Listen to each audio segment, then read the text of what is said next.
Hello, everybody, and welcome back to the show as we transition now to college football. Start of the college football season coming up just a little bit later this month. Texas, as we know, is in the SEC and considered one of the favorites in the Southeastern Conference to win it all. Most experts have Georgia, however, still as the favorite in the SEC, but teams like Ole Miss, Alabama, and now Texas, one of the favorites to be in the mix. So we thought, why not bring on a Georgia Bulldog, one of the newest contributors to SportsCaster.com, Emily Wisniewski. Emily, what's going on? What's up? How are you? I'm good. Life is good. I know I'm gearing up for college football season, as are you. I know where your passion lies, obviously with the dogs. But a couple years ago, well, several years ago, when I was working covering the Big 12 conference, and there was all this talk about where Texas would go when they would leave. Ultimately, they made the decision to go to the SEC conference, and and they've been a perennial power. They were a perennial power in the Big 12, and obviously they're a legitimate contender in the SEC. Are they a legitimate? Are they in a firm enough position as we stand right now to unseat the likes of who we've come to expect to be the perennial powers in the SEC, the Alabamas, the Georgias, the LSUs of the world? Alabama's, Georgia's, LSU's, that's a hefty kind of like act to follow. But I think with what Steve Sarkisian's done with this Longhorn program, maybe. And that's kind of what I dive into talking about this segment, the Texas hype, right? The AP poll just came out, ranked number one on that list. Not surprising to many. They've got the Heisman favorite. So the hype is there. Everyone's kind of like taking in and like getting to know this Longhorn team. But the question is 17 days out as we're filming this is, can Texas get it done? We're going to dive into the facts and see maybe can they actually.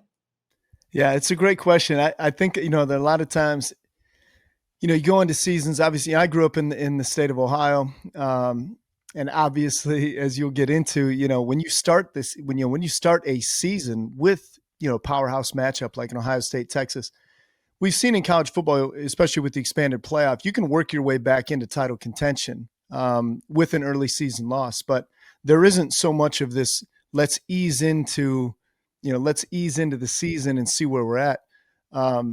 We're blessed as college football fans to be able to witness some of these juggernauts go at it right away in week one. But I think, you really see where you're at. Like, hey, it's end of August. How good are you right now?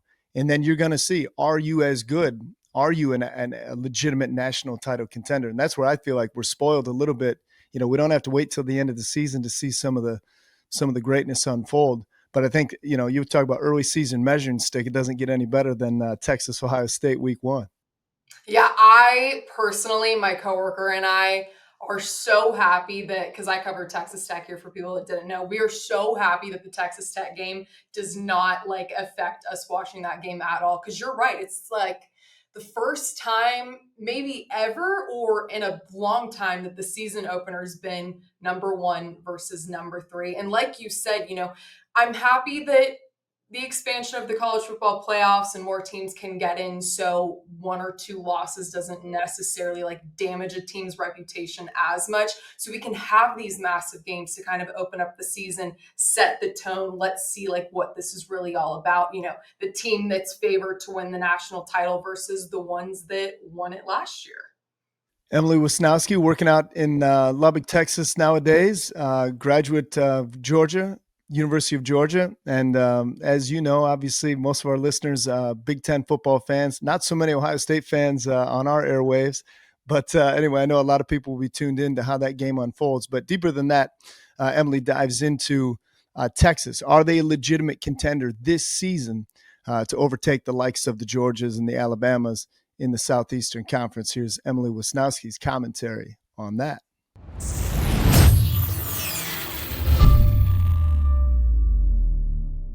Hey everyone, welcome into SportsCaster. It's Emily Wisniewski.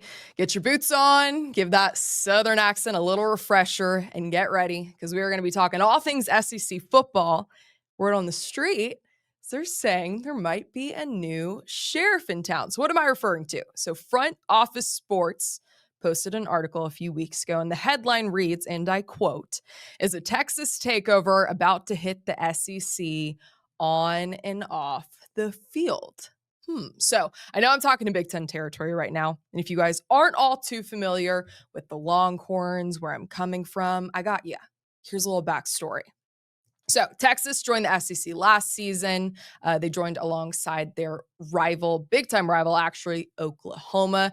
They both ditched the Big 12, set their sights on the Southeastern Conference. And a little bit before that, Steve Sarkisian was hired to become the head coach for the Texas Longhorns. Now, if you don't know about Steve, dude has a very long history in the world of college football, including, which I thought was kind of interesting, a stint in the Canadian Football League.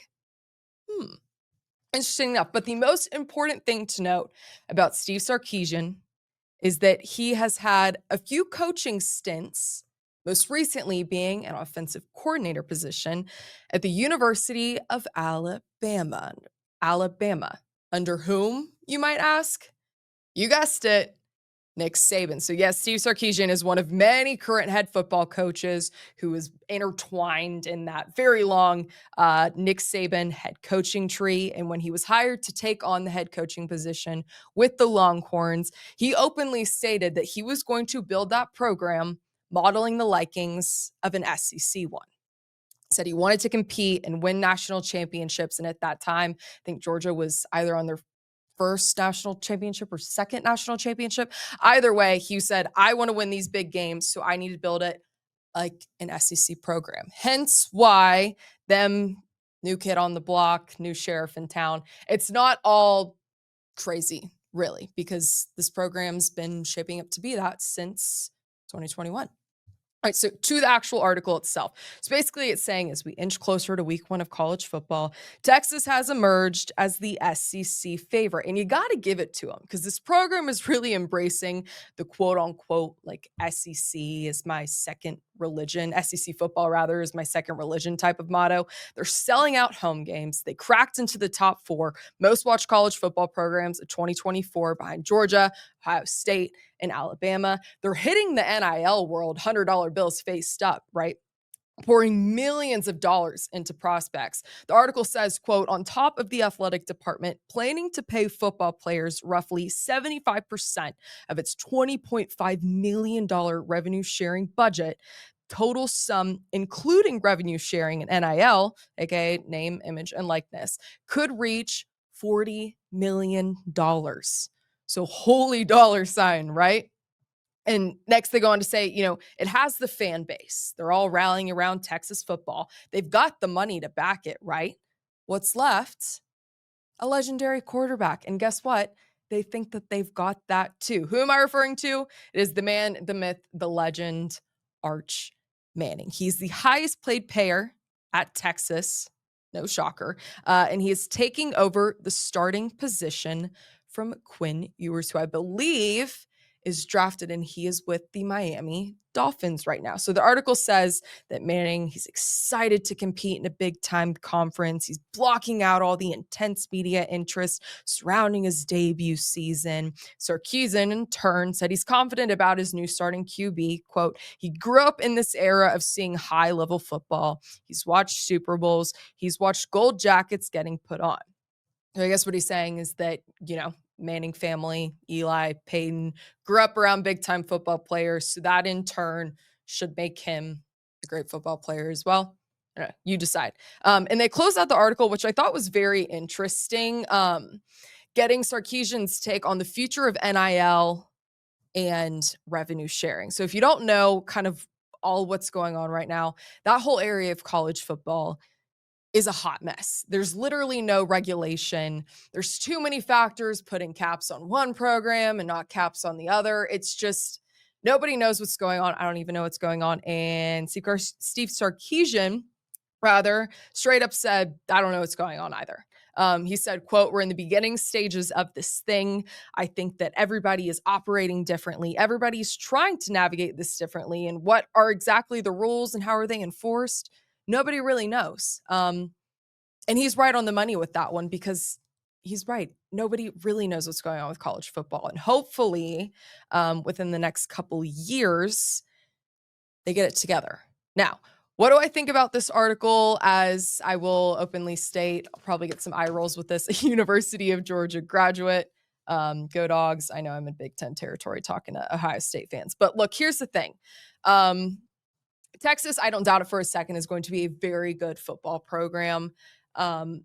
I mean, you heard it here, $20.5 million in revenue sharing budget, a total of $40 million dropping on this college football program. They've got the donors, right? They've got the fan base. They're selling it out. The hype is there, and I love it. College football is more fun when all these teams have more hype. But I just think that there's too many question marks surrounding Texas right now, specifically in the quarterback's position, to say new sheriff in town, they're winning it all, SEC check mark, national title check mark, first time since early 2000s. And a lot of that has to do with the quarterback's position. Arch Manning is a good QB. He will be a good quarterback nonetheless, but dude hasn't really played in any big time games. Louisiana Monroe and Mississippi State were his only starts last season. Louisiana Monroe, don't need to delve into that. And then Mississippi State were his defense in the SEC. But on top of that, just the gauntlet of a schedule that Texas has this season. They open up first gate off the bat. College game day is going to be there. It's going to be Lee Corso's last time putting on a helmet. Insane. So many eyes on top of it. And they're going into the stadium of the returning national title holder. Eek. Difficult. Wow. And then right after that, a few weeks later, they're going to head off to Florida. Now, if you don't know a thing or two about Florida, mid-program, not bad. Not terrible. They've got a couple questions surrounding some positions as well. But if you go into the swamp at nighttime, good night. Like that, it's one of the most difficult places to play, I would say, in all of college football. Florida hits different once the sun goes down. If that's a night game, Arch Manning in Texas, just as a whole, they're going to have their hands full. And then right after that, a few weeks later, they got to go to Athens. I don't know if that's a night game yet. I want to say it is. Do not quote me on that, though. But same thing. I will say, yes, Georgia alum. I've been to a few night games or two at Sanford Stadium. Difficult place to play as well. They have the fourth toughest schedule in all of college football. And this dude is riding into this season with all this stress on his back on top of it, too. Now, he's taking it like a champ. He has a good head on his shoulders. He's trying to tune out the media.